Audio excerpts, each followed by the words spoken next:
maboko makasi.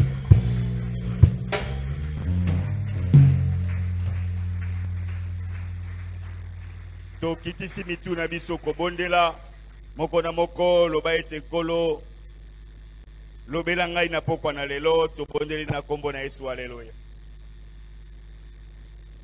Yawe toye liboso na yo pona tina ete yo bakolobela biso ete l'homme ne vivra pas seulement du pain mais de toute parole qui sort de la bouche de l'Éternel. Yango wana toye kotika tangu oyo na maboko na yo. Yawe tosala bisalelo ya pamba banani yo kosalela pona tina na kotalisa oyo ezali mokano na yo, oyo ezali posa na yo kati na lingomba. Tika ete kolo opesa biso matoi ya molimo, opesa biso mitema ya misuni kasi ya mabanga te. Kolo salela biso po ete Biblia elobi, ce n'est pas par la volonté d'un homme qu'une prophétie a été donnée, mais poussé par le Saint-Esprit, les hommes ont parlé de la part de Dieu. Olimo mosantu zwa ici kapeloba, biso tokita yonde omata. Nyoso ya satana to bengani eke de bisika bikauki na kombo na Yesu Kristo. Zala nzambe pe mokonzi na biso na kombo na Yesu. Amen. Amen. To beteli Yesu Kristo maboko makasi. Totondi nzambe nangolo ya salibiso pokwa na lelo kotelema lisusu liboso na basantu. Toye kopesa matondi epai ya papa na biso révérend Béni Amuli Kalala oyo asali biso confiance po ete toyeba kotelema liboso na basantu. Topesi lisusu matondi na basali oyo bazali kosala na ye na komite, tomoni bapasteur, tomoni baancien, tomoni cordon. Tika ete Nzambe ayeba lisusu kopambola bino po na confiance oyo bosali biso pe yo oyo oye na pokwa na lelo koyoka maloba na Nzambe.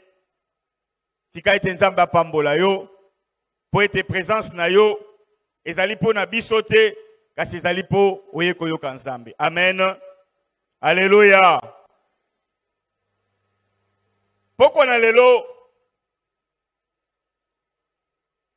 oye poto kabola maloba na Nzambe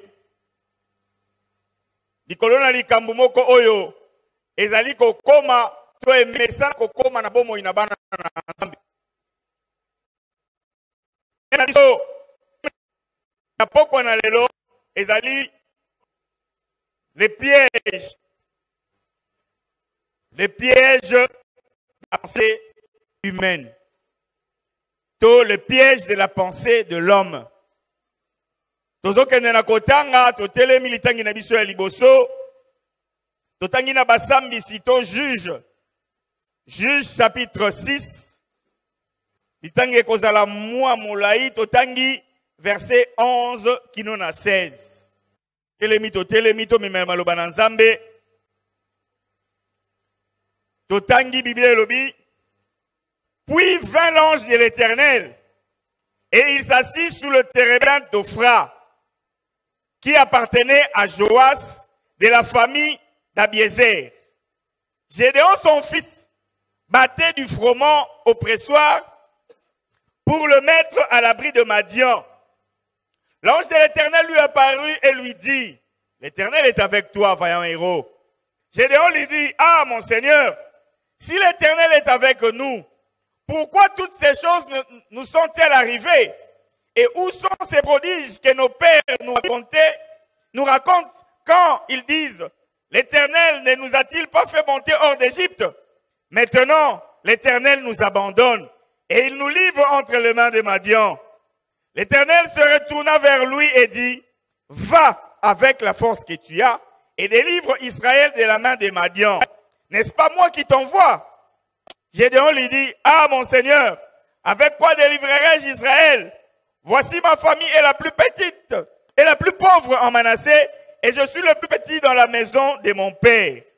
L'Éternel lui dit, mais je serai avec toi et tu battras Madian comme un seul homme. Amen. Tofandi tobete le banzambe maboko.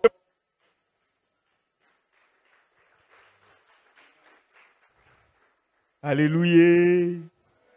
Tobeteli liloba nzambe maboko.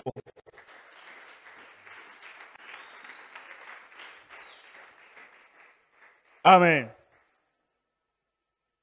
Ndenge touti koloba, thème na biso ezali le piège de la pensée humaine. Yebaka ete moto. Tangu tozali ko vivre na sena moi. Tangu tozali ko tambola kosala ono sotokoki kosala. Yebana no eloko ya liboso. Oyo oza lelo. Ezali mbuma ya makanisi na yo. Alléluia. Oyo oza lelo. Eza mbuma ya makanisi na yo. Pe oyo okozala lobi. Et continue kozala toujours mbuma ya makanisi na yo. Mutu esengeli oyeba ete makanisi ya moto ezali champ, ezali terrain.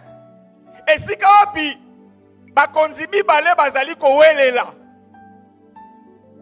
Bokonzi na Nzambe pe bokonzi ya Satan. Alors bokonzi moko na moko ezoya kowelela kotia makanisi kati na yo po influencer vie na yo, po etindika vie na yo. Ya kosala likambu songolo to pakala, kosala ya malamu to ya mabe.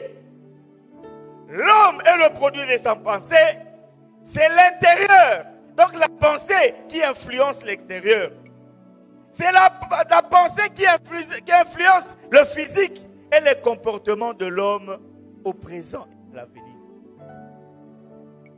Makanisi na yo nezo tindika même bizaleli oyo zana yango oyo zo tindika même toyeba lobi na yo kozala ndenge nini kolandisa ma oyo za makanisi na yo okanisaka nini pona vie na yo yo mwana na Nzambe. C'est vrai tozo sambela, c'est vrai toyamba Yesu lokola nkolo pe mobikisi, mais okanisaka nini pona vie na yo. Esengeli na moma moko boye ofandaka okanisaka lolenge vie na yo eza kokende lolenge nini ozokanisa pona lobi na yo. Lobi malamu ezali influencer na bakonzi mibale. Thème na biso ezali la pensée de l'homme, plutôt le piège de la pensée. Tobandila nous ko définir pensée zanine. Ya liboso bazo bisa biso pensée. La pensée, c'est toute opération de l'intelligence. Oh, nous sommes mayele na yo so sala. Yango wana ba bengi pensée to makanisi. Le résultat des opérations de l'intelligence. Dans okanisi, obaloli makanisi, ozongisi na sens to na sens mususu, mbuma oyo ekobima wana. Likanisi ya suka yokozua. Yango wana ba bengi la pensée. Balobi pe lisusu la pensée. C'est une doctrine. La façon de penser, l'opinion, c'est aussi ce qu'on croit. Oyo zondi mayango ndeza makanisi na yo. Lolenge na yo ya kokanisa. Ba opinion na yo, oyo koki kozala na yango na likombu songolo to pakala. Yango wana eza ko déterminer ba pensée na yo. Mais ce qui te lobi piège. Qui se ne piège zaki ni motambo. Maintenant c'est pas là qui n'a pas de définition dispositif dissimulé ou d'aspect inoffensif destiné à prendre par surprise un adversaire pour le blesser ou le tuer. Balobi ça elo komoko boye basali. Oyo soki mutu atali yango akoki kondima te ke yango ekosala ye mabe. Mais balobi nzoka nde mutu asali yango abongisi yango po ezokisa yo to eboma yo. Piège. Balobi pe lisusu ezali embûche, artifice dont on se sert pour tromper quelqu'un. Ezali lolenge lisusu mutu azali kobongisa po akosa yo. Ezali lisusu lolenge mutu azali kobongisa po abebisa vie na yo. Mais tango azali koya aza kotalisa yango malamu na kanisi tebi biso nyonso lisolo ya jardin d'Eden. Nzambe lobi na Adam mbuma oyo bolia te Soki bolie yango bokokufa. Mais likambo nini elekaki? Satan atango aye abandika ko jouer na makanisi ya mwasi. Aye ko attaquer pensée na ye. Alobi te. Nzamba boinde bokoma lokola ye. Soki bolie mbuma oyo bokokoma lokola Nzambe. Et mwasi tango ayoki yango Bible lobi atali mbuma amoni ezalaki kitoko pe ezalaki malamu polia yango. Donc makanisi oyo Satan ayaki ko influer pa na ye, oyo Satan ayaki ko kotisa pa na ye, nde ememaki ye akokisa asala lisumu. Yango na uti koloba ete ezali piège. Satan atango ayaki ezalaki kaka piège atandaki ye. Alobi soki bole bokokoma lokola Nzambe. Ezalaki piège. Donc esengeli mutu tango ozotambola na mokili oyeba ete makanisi na yo ekoki kozala ya malamu to ekoki kozala ya mabe. E soki makanisi na yo eza mabe yebaka yango tôt ou tard ekomema pe fi na yo na sens moko ya mabe. Alléluia. Alléluia. Bapanse etuzaka fi ya mutu eza ya lolenge nini? Eloko Satan ayaka kokotisa na makanisi ya mutu. Ya libosonga na moni ezali complexe ya infériorité. Alléluia. Complexe d'infériorité. Mutu azali komimona muke, mutu azali komimona incapable.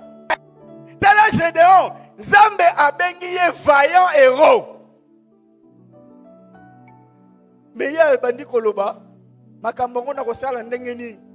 Et pas na biso kutu, naza mwana suka, naza mwana muke. Famille na biso kutu, toza ba pauvre.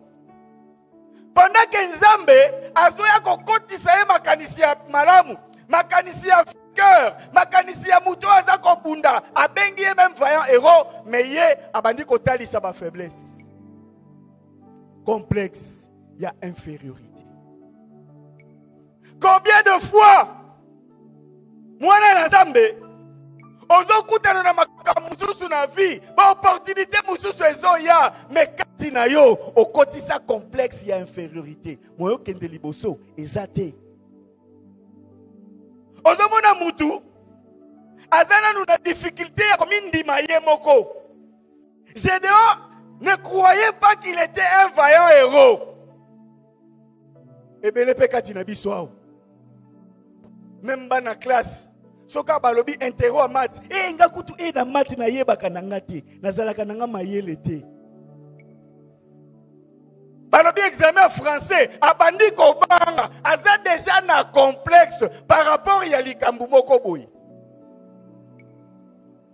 Balobi non deko, opportunité yango, tokende Dubai, tokende sala, nga kutu fongo na zana ngo ya combien, pona kende Dubai, asomi mona muke. Gédéon pe amimona ki muke, il avait en lui le complexe d'infériorité. Et Moutou a un complexe d'infériorité. Et là, on dit peut comme la caille. A commis bibanga banga. Aza banga pour affronter les circonstances sous la vie. Aza banga pour affronter l'adversité. Pourquoi? Parce qu'il se voit petit, il se voit inférieur. Alléluia. Diable a zoya ko influé par inayo, cet esprit-là, ce complexe-là d'infériorité. Moutou a un complexe d'infériorité. A s'attacher à nos souvenirs. Mais souvenirs, il y a nini? Il y a un échec. Lobby. Tout cela qui est interro ya algèbre na zwa kité. Si ko examen na kozwa ndenge nini, azako s'attacher na ba échec.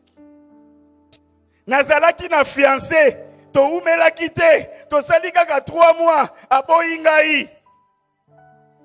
Asia yaki ko kanga lupangu, mais sikoyo aboyingai. Soki bobali mususu aye ko lingaye, abandi ko kanisa ndenge fiancé wana boyaka. Alléluia. Alléluia. Ozo kangamana ba échec. Oyo eleka. Ozo tika yango eleka te. Mais ozo bomba yango na makanisi na yo. Et comme frein pour yo o évoluer na vie. Alléluia. Alléluia.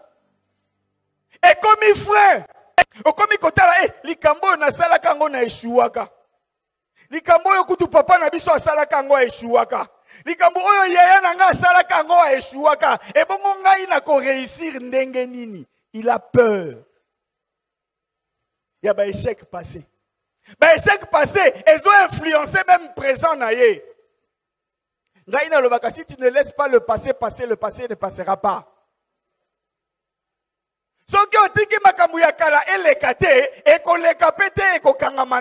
Il faut laisser le passé passer.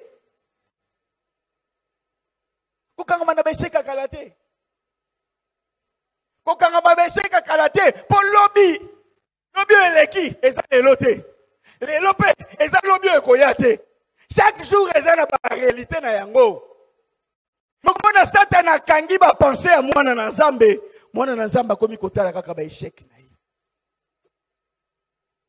et mutu aza na complexe d'infériorité aza mutu oyo abanga kozwa risque, il a peur de prendre les risques. Azoluka musala azoke no luka kaka pa ba indien soki balobi kende na ambassade des États-Unis kuna anglais tabusu pa anglais ngo yekola mais azobanga ko kende ko affronter un américain pour azana complexe ya infériorité. Alléluia. Alléluia. Balobi yaka kende ko sala un entretien d'embauche. Okende ko solola na bato balingi ba engagé yo ba yeba niveau na yo mutu abandi ko ba aza na ye mayele azwa na ye ba diplôme na ba pourcentage pe ya malamu na classe mais complexe ya infériorité. Alléluia. Opportunité ya ngoyo notali mutu azobanga kozwa risque azobanga nenge bakino balobaka tia mutu bakata azobanga kotia mutu po azomilobela ekosimba te to soki esimbi te na kosuka wapi. Alléluia. Eza attitude ya malamu te e mutu aza na complexe ya infériorité aza lisusu mutu oyo ba échec na vie na trouvera normal. So ki asali likambo esimbi te epa na biso eza na onka boye ngai ndenge eza boye atopesi nga $1000 na bandi commerce 3 mois après ya rotuna na kuei do ye moko asi amila atisi complexe wana asi andimi na ye échec ekomi normal omona batu ngakutu nena za pena estomac na ngai ndenge tungisa ngai estomac na ndenge tungisa ngai ngai pena hypertension ya famille na biso a s'identifier na maladie moko boye a s'identifier na eloko moko ya mabe akomi komona ngo normal. Alléluia. Alléluia. Ngakutu mibali balingana bango ata mobali aye na ye ata mobali aye na ye esuka aka na échec bakenda na bango kaka ngakutu wana bandi ko se défendre nazanga ngakutu na somo libala te abandi loba nini azarani na somo libala te akomi komona ngo normal nzokande eza complexe ya infériorité oyo Satana azali kolatisa ye. Mutu aza na complexe d'infériorité amesana pe kopesa ba échec na ye pa batu mususu ngai de ozo mona ngaboy so na sili sa classe te eza prof a géographie za kochanga litoi na ndimaka te yango wana akoma eka okatanga moyena sili sa classe eza te ngai de ozo mona ngaboye inikini nazo mata mais eloko ekatanga kaka fi wana tozako solole tozokaka nzela prof azako linga ya kanisa kinga mobali na ye akati ngai ba échec na yo obandi ko attribuer yango bato mususu. Alléluia. Ozomikuta na kati. Ba échec na yo obandi ko attribuer yango na bato mususu. Oboyi ko ndima ba responsabilité, oboyi ko prendre ba risque, mais obandi ko funda bato mususu. Ngai soki na échoué na vie, et ça pour n'intel. Ngai soki likambo boye komela ngai, et ça pour n'intel. Alléluia. Bato mususu pe Satan a tie makanisi mabe kati na ye, ye aza na complexe ya supériorité. Alléluia. Aza na complexe ya supériorité. Abimo na kaka likolo ya batu nyonso. Muto aza na complexe ya supériorité. Aza muto ya lolendo. Bible dit l'orgueil précède quoi? Muto aza na complexe ya supériorité. Yo soki olobi kaka. Sapato yo na sombaki. Ah, o bafo ba sapato yo. O bloka ba chinois ti. Biso pena ya Turquie. Chemise ya ba chinois. Bloka ba shisho bozuma na kato. Ngai ya Turquie. Oh, mikolo yo nazolinga na bana koteka malala ba malala pozo mona commerce. Biso ke na Dubai ndeko. Ozotikela taba ninga ta ya koloba te. Ozotikela taba ninga ta ya ko exprimer te. Yo za na yo kaka supérieur. Complexe ya supériorité. Et ça peut m'abe, et ça peut l'isumu. Ce sont aussi des mauvaises pensées. Oh, Satan a zako quand il sait pas une amour. L'orgueil précède la chute. Oh, moni, mutuasi atondi na lolendo. Alienga inga iboeti aye munene kaka likola kolianga ingai. Mutuasi na complexe ya supériorité. Alukaka jour a écrasé baninga. Bazana département. Baninga babimisa mutu te na département ye kaka. Baninga babimisa mutu te ye aleki batu nyonso. Awa penza soki nga nazo lide te yo kanti penana na ngo sala leader bien awa. Soki nga na eko beta guitare te yo kanti penana église obozo soki guitariste mususu wapi. Soki guitariste mususu amonani ya bandi ko fina. Ayaka retard. Mais pour mon guitariste mususu amonani akomoya avant. Qu'il te rebande 17h30, il y a 16h30 à komi. Pour la nini, azana posa écraser baninga. Ali ko yoka te baloba ete ndeko ya yemba ki bien, ana lekiye. Tala. Tanto zaki na matanga ya mama Chanda. Babengi orchestre na biso ya koyemba. Na ebite bakolo ba instrument wana. Babandi. Oyo yoka déjà drum ndenge zobeta. Yoka ezomona na basa ba petit jouet. Ngamu tunafanda kwa nazaka moderateur na matanga ti. Nazoyoka kaka ngala biola la. Tala lolendo. Bato balinko mibinisa. Bato balinko écraser bato mususu. Ba mona na te kaka bango ba mona. Ndeko kozala kana lolenge wana ya makanisite. Tango mutu alingi aloba yo ye déjà kotalisa eke non nga naza likolo na yo oza na capacité te liboso na ngai. Complexe de supériorité eza lisumu. Alléluia. Alléluia. Est-ce que yo lingo lobani? Est-ce que yo zana niveau nanga? Est-ce que yo kokani nangai na domaine boye? Est-ce que yo yebi lokola ngai? Est-ce que biso kutu tangu to bandaka? Même na ko banda nangai na lekio déjà. Na ko bandeli nanga na sina mi lekela kio. Siko na sali 5 ans, na sali 10 ans na domaine wana. Est-ce que yo kokana nanga? Complexe. Alléluia. Alléluia. Complexe ya supériorité. Ezo bebisa makanisi ya bana na Nzambe.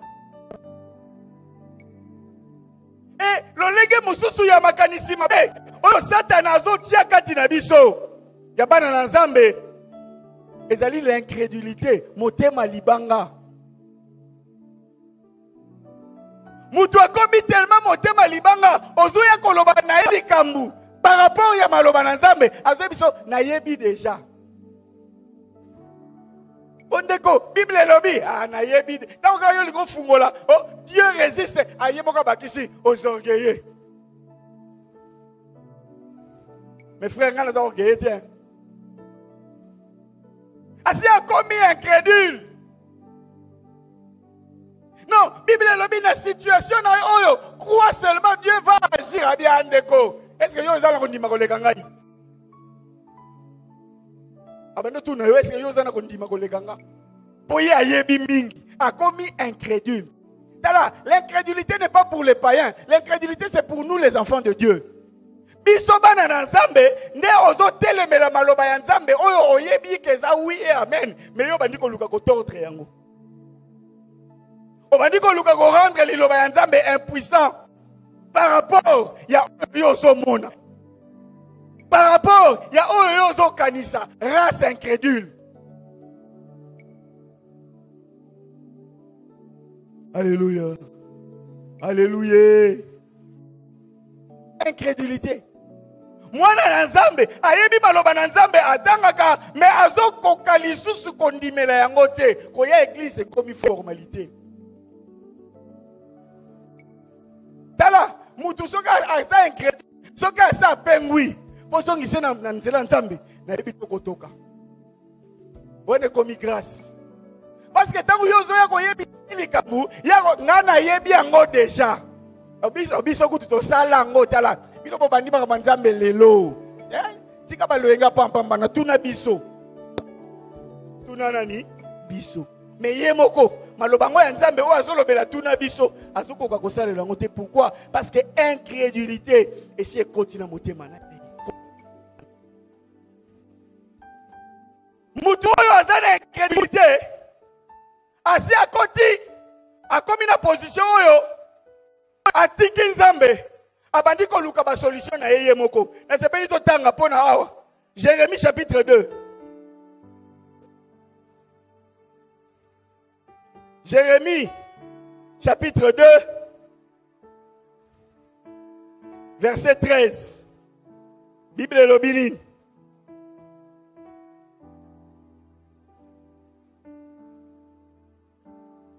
Car mon peuple a commis un double péché. Ils m'ont abandonné, moi qui suis une source d'eau vive, pour se creuser des citernes crévassées qui ne retiennent pas de l'eau. Nzambazolela, alobi ete batu na ye babosani ye, bawangani ye, batinga Nzambe oyo na pesaka ba solution, bakomi komi lukela ba solution na bango mo. Yango monaka frère mususu ya église metangu to bimi oke kuta ina na ndako matiti moko boye na makala akeli susu kuna koluka solution tala awa na yebi penza te mais na sali 15 ans na Congo central na ba Congo wana penza na vivre ngo bien. Moi si na ngai na zemi ya mwana na biso ya liboso. Papa le bagito za reconnaissant na ba maman. Ma chérie, je te suis reconnaissant. Tala. Bo fandi une semaine na ndako.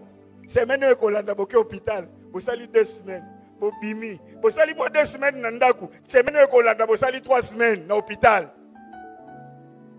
Baninga na musala baye balobi viki tika makambo to sala moi sino roya kokufa kende kotalisa na kende kotalisa siko nani yango amona ka koleka Nzambe na ngai babi o te tika biloko pambamba na bino bodi ko sambela lelo bokoko pe ezalaka. Alléluia. omoni lolenge ya makanisi ya bato. Azoya kosalela nzambe, azoya koluka nzambe, aza parfois même monté une église. Mais soki eyindeli ye, atiki nanu bonzambe, akena bokoko.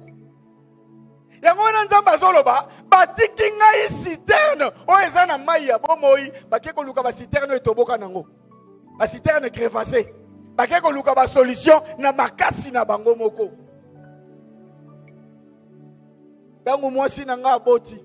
Bayebisi nga balobi, soki mama kufite mwana kokufa, ngana bie lokote. Nzambe na nga yebisaki nga bongo te. Na mama, na mwana, na kosimba bango mibale. Tangu mwasi na nga aboti, babi, pastor fanda na oza makasi. Alléluia. Babi, pastor fanda na yo, oza makasi. Ngana yebi makasi na nga ezo uta wapi. Soki yindi papa téléphone na bengi évêque pasteur tozalaki na ekuna grande sœur na nga za pasteur tala ba pasteur ebele bazaki contribuer ko bondela pona mwana na nga na mwasi na ngai isika ona makasi na nga ezalaki. Mais yo tango ba problème ekomelaka yo okendaka koluka nani olukaka ba solution na ndenge na yo moko to olukaka ba solution pembeni ya nzambe na bomoi. Satan akoya ko kotindikela ba penser. Kende ko luka bakoko babokelo soyi. Na kamwe jumsu madame azolakisanga na Facebook. Batu, je crois qu'ils sont na Cameroun, sur na Côte d'Ivoire. Batu ba kepenza ba déterrer ebembe. Bazana mariage, ba ke ba déterrer ebembe miku apamba. Babongisi yango bia balatisi yango na sap bamemie na ebembe balobi ono papa aye kwa sise na ebembe mwana na ye duna tilingi comment même bakonzi ba mboka bakoko permettre batu ba déterrer bibembe ndenge wana bakende amemi yango na ya bébé ba déterrer bembe ya bébé balatisi ba pampers balatisi ba makaku bamemie na fête Okuta na kati na ba chrétien bazali. Alléluia. Batu bazako tika nzambe na bomoi, bazoke ne ko luka ba citerne crevassée. Metala makanisio nzamba lingi tozala na yango. Na lombango po minute na biso esili. Nazotala na mukanda ya lamentation. Na lamentation et si quand Jérémie a zolo balika mubuko sepelisanga makasi.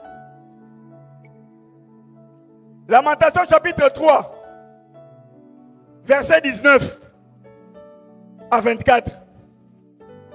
Natangi mbangu Jérémie a zolo banine. Quand je pense à ma détresse et à ma misère, à l'absinthe et au poison, quand mon âme s'en souvient, elle est abattue au-dedans de moi. Tala makanisia Satan. Habita on azokanisa mabe komelanga na vie. Tangu nazokanisa ngo molimo na ngezo yoka mawa. Mais avec le verset 21 lobi, voici ce que je vais repasser à mon cœur. Ce qui me donnera de l'espérance. Les bontés de l'Éternel ne sont pas épuisées. Ses compassions ne sont pas à leur terme. Elles se renouvellent chaque matin. Oh, que ta fidélité est grande. Alléluia. Béthéel le bazabe maboko.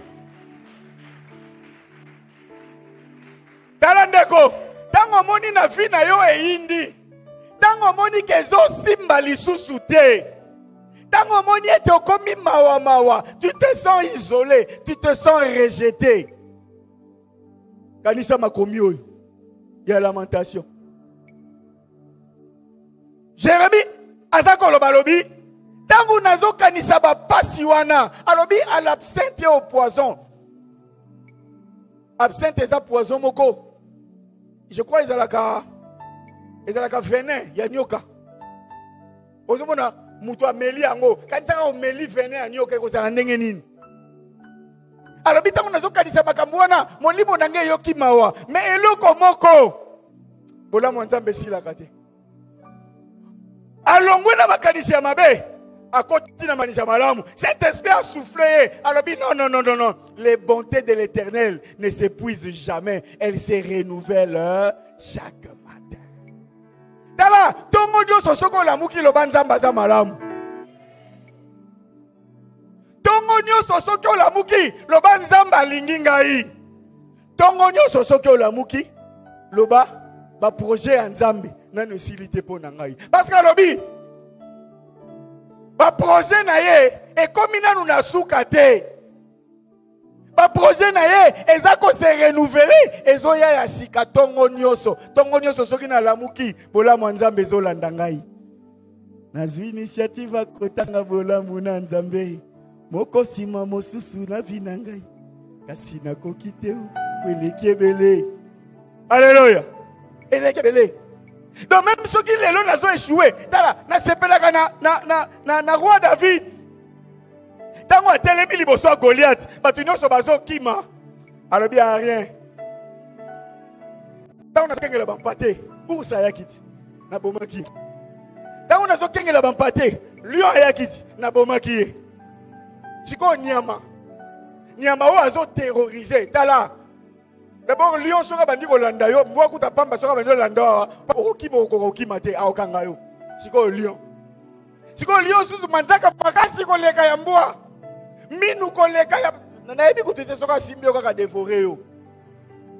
Mais ya lobi soki na longa ki ba nyambo makasi wana ebongo yekaka. Nazana soma 3 mètres na été. Ndenge na longa ki ba nkosi, ndenge na longa ki ba ngombolo, yepe na kolonga ya alléluia. Quand le diable veut t'influer, n'a pas pensé à ma paix, pas pensé à mon lili, ndekoyo kanisa kaka, ba bonté na nzambe, et ali ko se renouveler chaque matin. Parce que Dieu dit, je connais le projet que j'ai formé sur vous, projet de paix et non de malheur, afin que vous ayez un avenir et de délivrance. Pensez à malamu. Et ali était mis sur na état le pas na nzambe. Et ali tozala na kondima, mercredi tozala ka Docteur Eric a parlé qui biso mingi likolo na foi na kozongela te. Et sengelo zala courageux. Zamba zolo bana Josué. Mon serviteur David a koufi.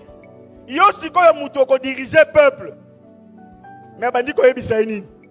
Fortifie-toi seulement et prends courage. Aebisa ki eloko mususu te. Apesa ki e formule mususu te pour alonga banguda. Alobi na tout simplement fortifie-toi et prends courage. Ndeko zala nzunzu. Zala courageux. Babiloko mususu affronter yango. Kobanga échec te. Satan apesa ote makanisete okokweya. To mesana kokweya. Mais dis-toi que tout na nzambe na kokende liboso. Avec Dieu nous ferons des exploits. Sois courageux. Sois courageux. Dieu nous a donné un esprit de force. Nzamba pesa biso molimo moko ya nguya. Ezali te tozala bibanga banga, liboso ya makamu, to banda ko banga banga. Mais tozala na courage ya ko affronter. Kozala na nzunzu ya bana budete, kozala na nzunzu ya bakuluna te, mais zala na nzunzu ya bana nzambe. Oliko kendo sala likambu, loba Seigneur accompagner ngai. Okomi pe kuna o affronter yango longi. Mais ce que zobanga banga, o kende liboso ezate, ba penser à malamu. Ezali lisusu kotambola kolentama maloba na nzambe. Josué 1:8, que ce livre de la loi ne s'éloigne pas de ta bouche, médite le jour et nuit pour agir fidèlement selon tout ce qui est écrit. C'est alors que tu auras du succès dans tes entreprises. C'est alors que tu réussiras. Alléluia. Alléluia. Ndeko, dans le moment où tu fandi, ba penser à ndengeni neza ko influencer. Et ça va penser à mabe, tu vas penser à malam. Et ça dit complexe et supériorité, toi complexe et infériorité. Et ça dit incrédulité, ton nini ezotambu sabo moinayo. Ceux qui makambuane ezotambu sa, ceux qui ont mikuti kati na yango, ont mikuti na ba complexe et infériorité, ont mikuti na complexe et supériorité, ont mikuti na incrédulité. Nzamba za ko interpeller. Aebisio, fortifie-toi seulement et prends courage. Alobi ete ba bonté na ye et se renouvela ka chaque matin. Totele mito bondela nzambe. Betele lo banzambe maboko. Totele mito bondela. Telema.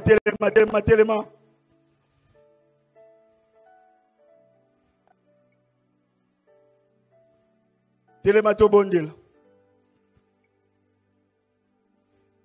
Oyebi. Nini yango influence ka makanisi na yo.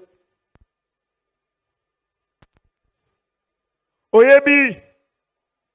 Na sujet songolo to bakala. Pona fi na yo. Okanisa kanini.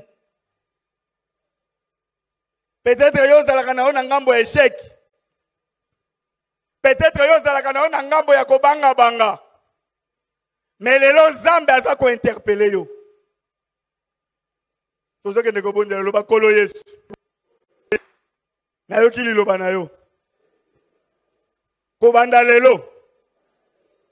Situation nyonso ya bomo inangai. Oezo memelanga makanisi ya mabe. Oezo memelanga complexe ya infériorité. Oezo memelanga complexe ya supériorité. Oezo memelanga incrédulité. Nazako bengana yango. Ebi manabomo inangai. Ekende bisika bikauki na kombo na Yesu tobondeli haleluya. Beta maboko. Seigneur.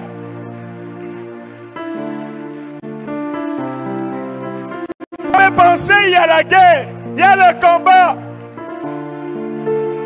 Entre les pensées positives venant de toi et les pensées négatives. Seigneur, il m'arrive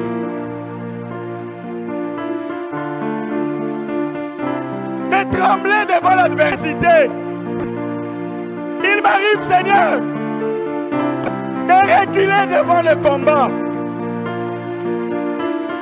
Il m'arrive, Seigneur, de m'habituer à une situation négative.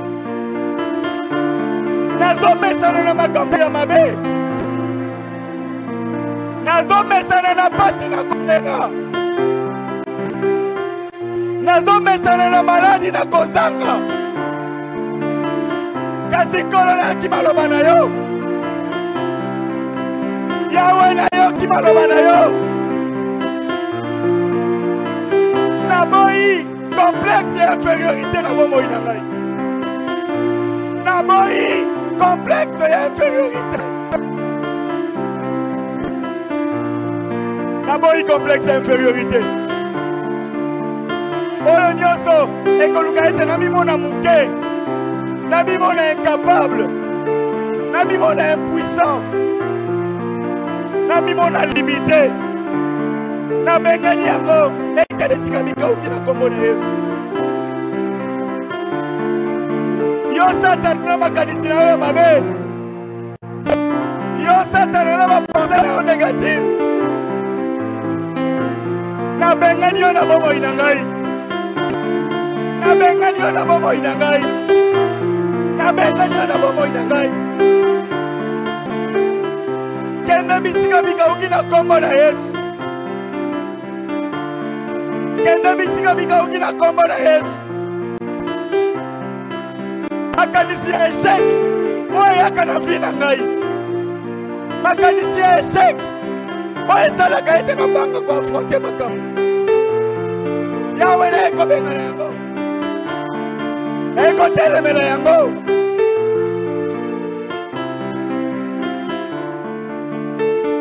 Au nom de Tozo koma kobondela. Ezala bisika mususu. Oyo yo mona kaete naza limité na koki kokota te. Ba porte eza kofungwa na bomo ina yo. Mais yo moko ozokanga yango likolo ya complexe ya infériorité. Libala, musala, mobembo, ministère. Oui, ba misusu même babanga kokota na ministère. Ministère ezoya liboso na yo. Mais ozobanga. Oza na complexe ya infériorité. Olobi na kokoka te. Lelo tozokende kotelemela. Tozokende kotelemela complexe wana. Oezo pekisa biso. Tokota na ba opportunité. Malobi na biso. Ane oeza ane expansion. Mais tango expansion ezoya. Tozobanga tozozonga sima. Totelemela. Loba, yo molimo mabe. Oyo memelanga complexe ya infériorité. Oyo bangisa ngai na kota na ba opportunité na ngai te. Na eko telemela yoko bandalelo. Na kombo na Yesu Kristo beta maboko bendela.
Au nom de tozoka ndeko mutele mela lisusu na bombo inayo ba échec omona kana yango normal na classe yo lobinga na mesana nanga kozwa kaka kamar soki nazwi kamar ekoki nango osepelaka na ba 50%.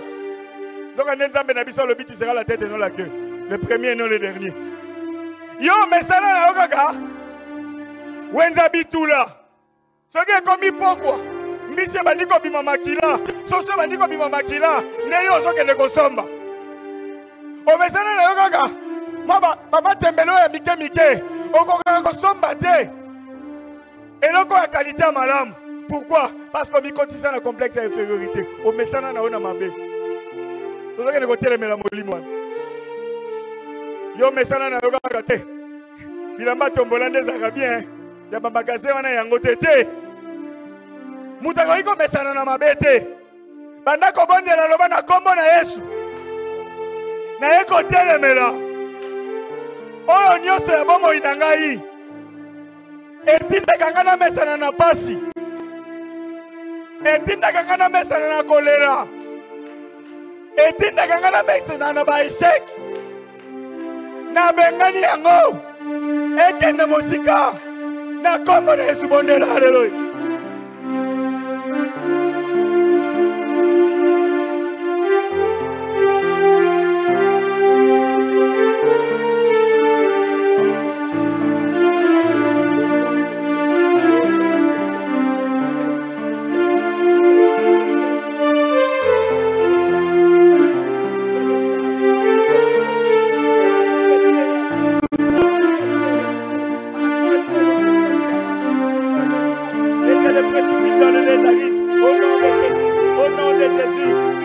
Que je m'habitue à l'échec, que je m'habitue à la maladie, que je m'habitue à la pauvreté, que je m'habitue aux moqueries des autres, je le chasse de ma vie. Je me chasse de ma vie. Toute accoutumance aux échecs, toute accoutumance aux faiblesses, toute accoutumance à la maladie, je le chasse loin de ma vie. Je le chasse et je le précipite dans les arides. Au nom de Jésus.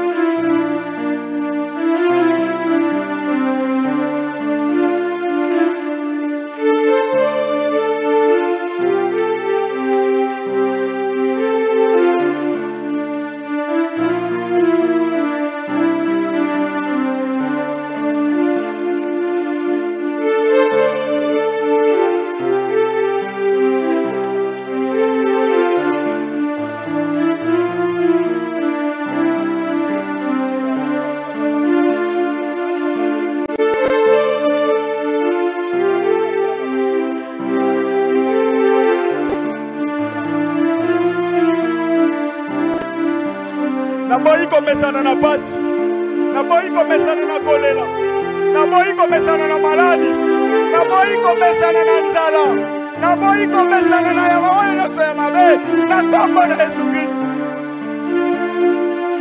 Naboyi yango, baeshek na classe, naboyi yango, baeshek na libala, naboyi yango,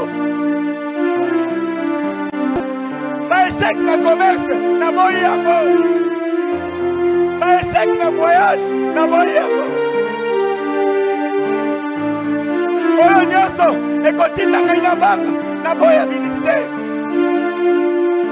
Na bengani yango na kombo na Yesu. Oyo nyonso ekotinda ngai kobanga kosalela Nzambe. Kobanga kokota na ministère. Kobanga kokota na ba département, na bengani yango.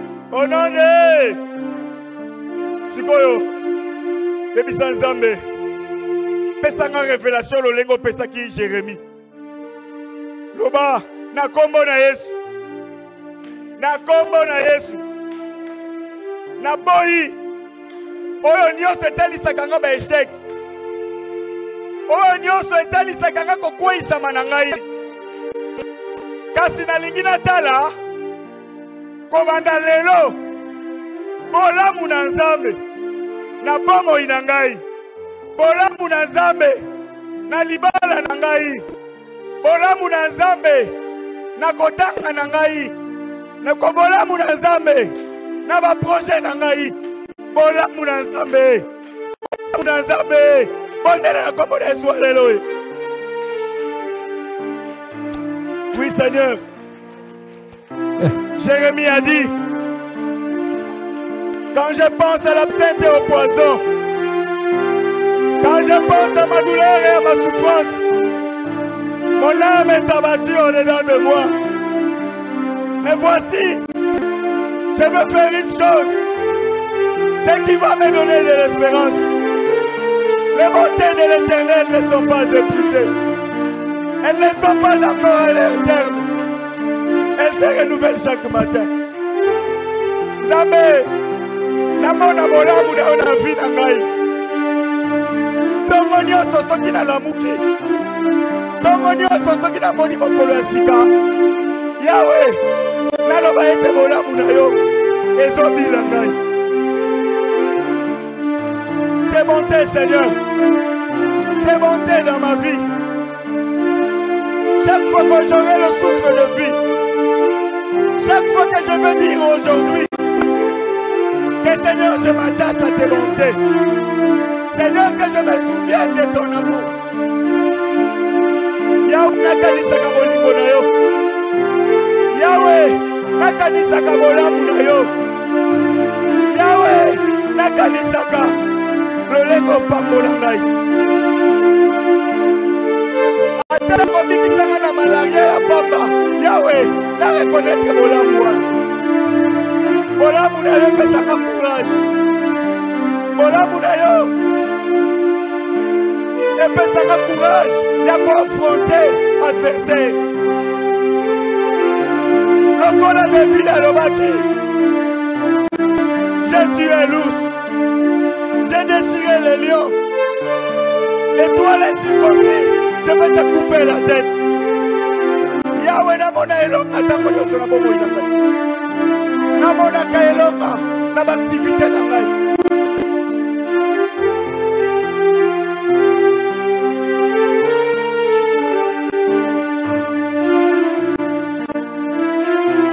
Au nom de Oyebi va projet aux anango. Bibi Elobi, recommande ton sort à l'Éternel. Mets en lui toute ta confiance et il agira. Likamuni les autres tungisayo. Likamuni les autres elisayo. Recommandez sort na pas na Nzambe, to bondeli na kombo na Yesu, alléluia. Bondela beta maboko. Oyebi likamuni les autres tungisayo. Oyebi likamuni les autres elisayo. Neko, recommande ton sort à l'Éternel. Talisa likamuni pas na Nzambe. Tia elika pas na ye, akopesa yo elonga.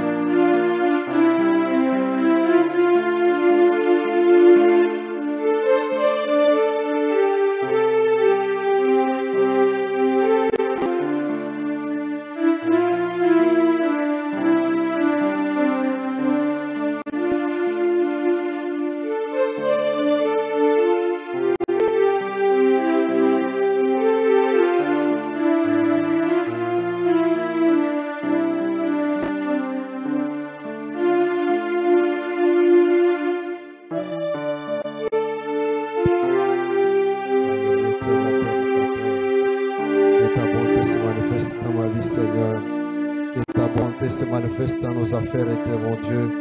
Que ta volonté, Seigneur, ta bonté, éternel mon Dieu, Seigneur Jésus, se manifeste, mon Père, mon Dieu, dans notre culte de ce soir. Que ta volonté se manifeste, mon Père, mon Dieu, dans notre communauté. Que ta volonté, Seigneur Jéhovah, ma chère, ce soir se manifeste. Que ta volonté localise une personne ce soir, Seigneur. Que ta volonté puisse localiser une personne ce soir, éternel mon Père et mon Roi. Que ta volonté, Sandarabo, Shekere, Santa. Que ta bonté, mon Père et mon Roi, puisse localiser une personne qui avait des soucis, qui s'est préoccupée beaucoup par rapport à tel cas. Que ta bonté puisse, Père de gloire, localiser une personne ce soir. Une personne ce soir. La bonté de Dieu. La bonté de Dieu. La bonté de Dieu. Localise mon la bonne Sandarabouché. La bonne Sandarabouché qui a vos santa. Oh Jésus. Laisse que Papa de gloire, ta bonté puisse de gloire se manifester dans nos vies et dans nos services éternels, mon Père et mon Roi. Merci Jésus. Merci éternel, mon Père et mon Roi. On applaudit le Seigneur, on applaudit le Roi des Rois. Bravo Seigneur. Amen. Que Dieu vous bénisse. Zamba.